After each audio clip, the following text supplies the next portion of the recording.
আমি বলছিলাম না তানিমের এই মেয়ে পছন্দ হবে। তুই আজ পর্যন্ত যত মেয়ে দেখাইছিস সবার ক্ষেত্রে একই কথা বলছিস, কিন্তু এই মেয়েটা আসলেই সব দিক থেকে ভালো। তোমার দুঃখ শেষ আপা, একমাত্র ছেলের বউ নিয়ে এবার তোমার সংসার শুরু হবে। শোনো, আমি কিন্তু বিয়েতে 2টা শাড়ি পাবো, একটা ছোট খালা হিসেবে আর একটা ঘটক হিসেবে। আচ্ছা, পাবি পাবি, আগে বিয়ের দিন তারিখ ঠিক করি। আচ্ছা, আমার আম্মু আর আন্টি কথা হয়েছে, জানি কথা হয়েছে, কিন্তু কি কথা হয়েছে জানি না। আমাদের বিয়ের ডেট নিয়ে আলাপ হয়েছে। ডেট ঠিক হলো?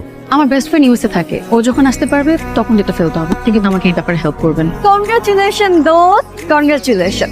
আমার তো খুশিতে আজই চলে আসতে মন চাচ্ছে। বিকেলের ফ্লাইটে চলে আয়, তোর জন্য বিয়ের ডেট ফিক্স করতে পারছি না। আজ অফিসে যাই, ছুটির অ্যাপ্লিকেশন করি, তারপর তোকে জানাচ্ছি। জলদি জানা।